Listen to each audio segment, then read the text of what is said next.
जोहार आप सभी स्टूडेंट्स का, आप सभी की YouTube channel Jharkhand maths zone पर। मैं सिंह चंद्र आप सभी स्टूडेंट्स का स्वागत करता हूं आप सभी की YouTube channel Jharkhand maths zone पर। तो प्यारे बच्चों, जैसा कि आप सभी देख पा रहे हैं, लेक्चर नंबर 46 में हम लोग एंटर कर चुके हैं। सेमेस्टर 2 के बच्चों के लिए ये वीडियो लेक्चर सेशन चल रहा है। डिफरेंशियल इक्वेशन का ये मैं लेक्चर सेशन चला रहा हूँ। पेपर नंबर 4 है, बीएससी मैथमेटिक्स ऑनर्स, साथ ही साथ बीटेक वालों के लिए है और बीई वालों के लिए भी है। तो यहाँ पर हम लोग आज बात करेंगे एक new topic, method of solving. यहाँ पर ऑफ लगेगा,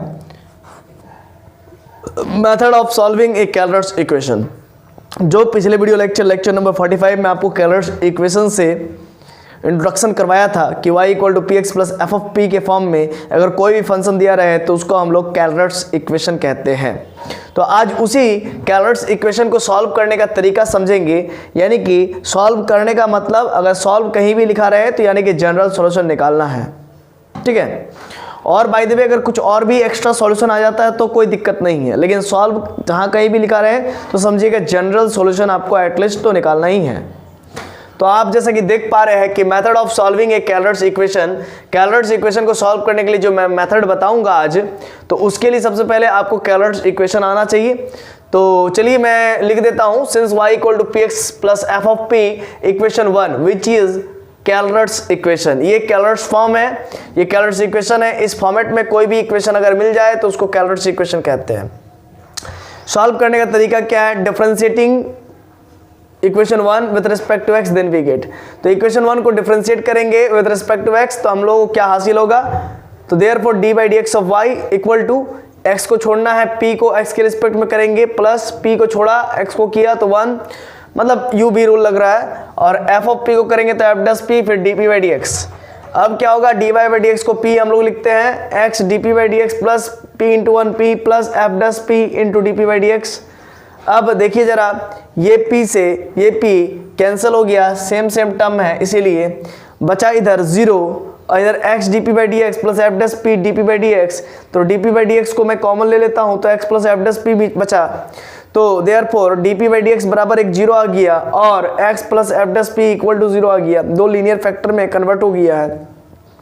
इफ वी टेक, अगर हम लोग टेक करते हैं dp/dx = 0 तो इंटीग्रेशन ऑफ dp = 0 × dx होगा। इधर चल जाएंगे, दोनों को तरफ हम लोग इंटीग्रेट कर देंगे, ये 0 × dx हो जाएगा। इधर भी इंटीग्रेट करेंगे, इधर भी इंटीग्रेट करेंगे तो 1 × dp का इंटीग्रेशन p होता है, 0 × dx का 0 ही होगा। अब प्लस एक इंटीग्रल कांस्टेंट, तो p का वैल्यू c आ गया। ये इक्वेशन नंबर 2 हो गया, ठीक है। अब आगे देखिए क्या करना है।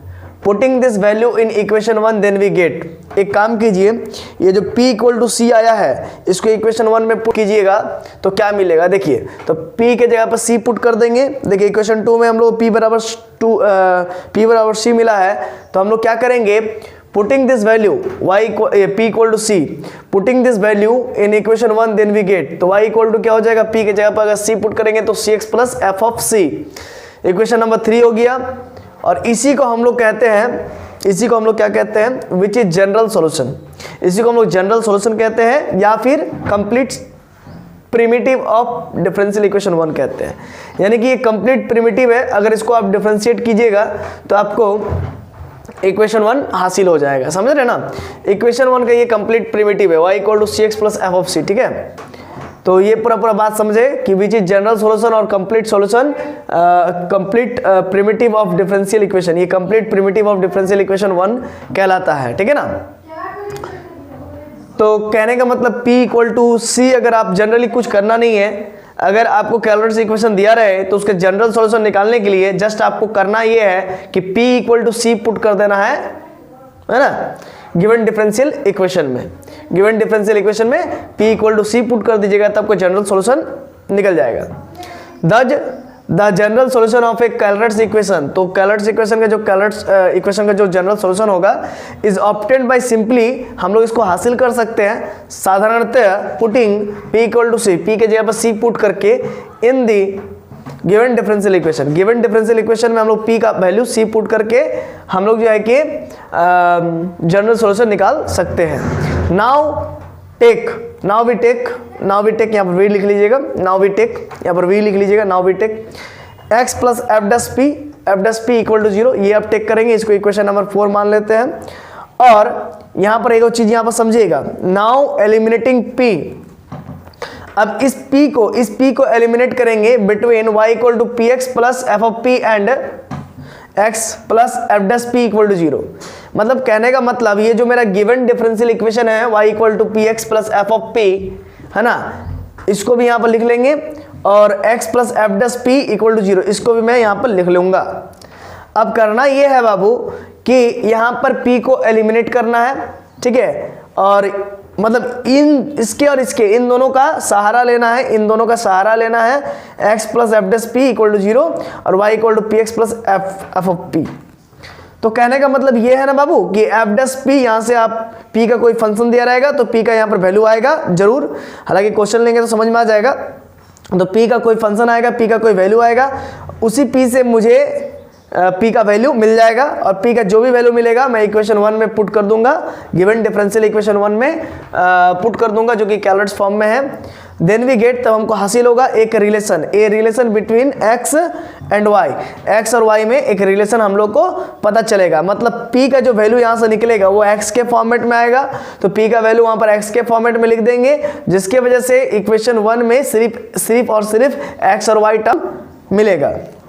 Then we get a relation between x and y containing no arbitrary constant। और आपको मालूम है कोई भी अगर सॉल्यूशन है, कोई भी जनरल सॉल्यूशन है, उसको जनरल सॉल्यूशन हम लोग तभी कहेंगे जब उसमें आर्बिट्रेरी कांस्टेंट हो। यानी कि अगर डिफरेंशियल इक्वेशन फर्स्ट ऑर्डर का है तो कम से कम एक उसमें आर्बिट्रेरी कांस्टेंट होगा। जैसा देखिए c यहाँ पर एक आर्बिट्रेरी कांस्टेंट मिला है, ठीक है, इसीलिए ये जनरल सॉल्यूशन है। क्यों? क्योंकि यहाँ पर फर्स्ट ऑर्डर डेरिवेटिव है px, p जो है कि p क्या रिप्रेजेंट करता है फर्स्ट ऑर्डर डेरिवेटिव को, इसी वजह से यहाँ पर फर्स्ट ऑर्डर डेरिवेटिव है, इसीलिए यहाँ पर एक आर्बिट्रेरी कांस्टेंट एक ही मिला है, और जिसके वजह से ये जनरल सॉल्यूशन है इस इक्वेशन 1 का। समझ रहे ना?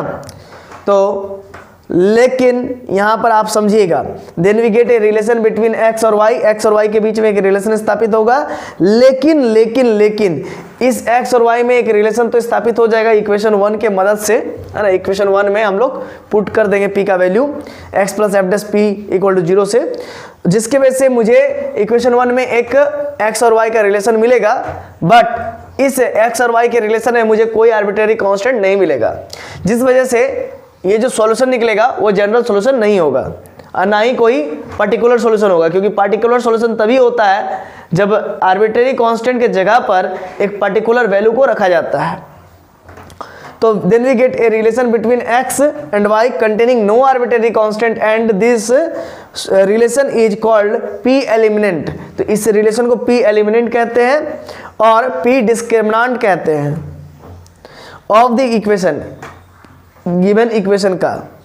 This relation satisfies the given differential equation. जो गिवन डिफरेंशियल इक्वेशन होगा इक्वेशन 1, यहाँ पर p का वैल्यू अगर पुट करेंगे तो ये इक्वेशन 1 को सेटिस्फाइड करेगा। यानी कि यहाँ पर p का वैल्यू पुट करेंगे तो एक RHS वैल्यू मिलेगा, और y का वैल्यू जो गिवन डिफरेंशियल इक्वेशन होगा वही होगा, ठीक है। तो यानी कि LHS और RHS आपस में बराबर हो जाएगा। कहने का मतलब relation is called p eliminant or p discriminant of the equation. This relation satisfies the given differential equation, so it is a solution of the differential equation। हाँ, मतलब कि अगर p का वैल्यू पुट करने से इस इक्वेशन 1 को ये सेटिस्फाइड करेगा, बट एक बात यहाँ पर आप जान लीजिए, p का वैल्यू यहाँ से पुट करेंगे x plus f dash p equal to 0 से अगर हम लोग p का वैल्यू निकाल के पुट करेंगे इक्वेशन 1 में तो ये सेटिस्फाइड तो कर जाएगा, है ना। और इसी वजह से ये एक सॉल्यूशन तो होगा, लेकिन so it is a solution of the differential equation, but this solution is neither contain any arbitrary constant. लेकिन ये सॉल्यूशन कोई भी आर्बिट्रेरी कांस्टेंट कंटेन करके नहीं रखेगा, नॉर इट कैन, आगे मैं लिखवा देता हूं, आपको बोल के ही लिखवा देता हूं, नॉर इट कैन बी लिखिएगा, nor it can be obtained obtained nor it can be obtained by giving a particular value। ना ही इसमें हम लोग पर्टिकुलर वैल्यू डाल करके value to the arbitrary constant in the general solution, तो ना ही हम लोग जनरल सॉल्यूशन में क्या होता है आर्बिट्रेरी कांस्टेंट होता है, जनरल सॉल्यूशन में क्या होता है आर्बिट्रेरी कांस्टेंट होता है, तो जनरल सॉल्यूशन में अगर आर्बिट्रेरी कांस्टेंट में अगर हम लोग पर्टिकुलर वैल्यू पुट कर दे, है ना, तो भी हम लोग को एक पर्टिकुलर सॉल्यूशन मिल जाएगा। तो ना ही इसके जनरल सॉल्यूशन में, मतलब ना ही इसके जनरल सॉल्यूशन मतलब अब जो आएगा, जो p का वैल्यू पुट करेंगे इक्वेशन 1 में, तो अब जो आएगा, है ना, उसको जनरल सॉल्यूशन कहेंगे। तो उस जनरल सॉल्यूशन में ना तो हम लोग जो है कि पर्टिकुलर सॉल्यूशन निकाल पाएंगे, ना ही जनरल सॉल्यूशन निकाल पाएंगे। हालांकि इसको जनरल सॉल्यूशन भी नहीं कह पाएंगे, क्यों? क्योंकि वो एक प्रकार का सॉल्यूशन है, क्योंकि उसमें आर्बिट्रेरी कांस्टेंट नहीं है। आर्बिट्रेरी कांस्टेंट होता तो फिर उसको हम लोग जनरल सॉल्यूशन भी कहते, और उस सी में पर्टिकुलर वैल्यू पुट करते तो फिर हम लोग पर्टिकुलर सॉल्यूशन भी कहते। हालांकि ना तो हमको सी मिल रहा है और ना ही हम उस सी में कोई पर्टिकुलर वैल्यू पुट कर पा रहे हैं, इस वजह से हम लोग उसको इस वजह से जो सॉल्यूशन आएगा p को एलिमिनेट करने के बाद, तो इसी वजह से उस सॉल्यूशन को ना तो हम लोग जनरल सॉल्यूशन कह पाएंगे, ना तो पर्टिकुलर सॉल्यूशन कह पाएंगे, है ना।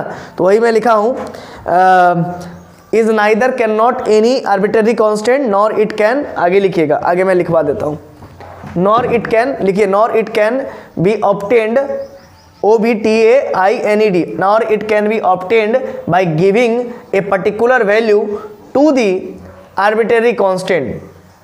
फिर से लिखिए, nor it can be obtained by giving a particular value to the arbitrary constant in the general solution। So it is neither NEITHER, neither a general solution or neither a general solution nor a particular solution। तो ना ही ये general solution कहलाएगा और ना ही particular solution कहलाएगा। तो general solution तभी कहलाएगा जब उसमें एक आर्बिट्रेरी कांस्टेंट रहेगा, और आर्बिट्रेरी कांस्टेंट में अगर हम लोग कोई पर्टिकुलर वैल्यू पुट करते हैं तब तो पर्टिकुलर सॉल्यूशन कहेंगे, नहीं पहले ही वो जनरल सॉल्यूशन नहीं है तो वो पर्टिकुलर सॉल्यूशन हो ही नहीं सकता है। तो यहाँ पर लिखवाया हूँ मैं वही, so it is neither a general solution nor a particular solution, such a solution is called a singular solution, such a solution is called a singular solution, such a solution is called a singular solution. हो गया। तो ना देखिए, जब कभी भी कोई solution ना तो जनरल सॉल्यूशन होता है और ना तो पर्टिकुलर सॉल्यूशन होता है, तो उस केस में बस एक ही ऑप्शन बच जाता है सिंगुलर सॉल्यूशन का, तब वो सॉल्यूशन सिंगुलर सॉल्यूशन होता है। ठीक है, आशा है कि आपको ये वीडियो लेक्चर समझ में आ गई होगी, और कहीं भी प्रॉब्लम है तो आप हमें कॉल भी कर सकते हैं। गिवन मैं डिस्क्रिप्शन में ऑलवेज हम अपना नंबर दे देते हैं, तो वहाँ पर चेक कीजिए और हमें आप कॉल करके आपके प्रॉब्लम का आंसर हमसे ले लीजिए, कोई प्रॉब्लम नहीं। ठीक है, हमसे कंसल्ट कर सकते हैं, कोई प्रॉब्लम नहीं, मैं आपको बता दूंगा। चलिए मिलते हैं नेक्स्ट वीडियो लेक्चर नंबर 47 में। तब तक के लिए जोहार, खुश रहिए, आबाद रहिए, पढ़ते रहिए, धन्यवाद।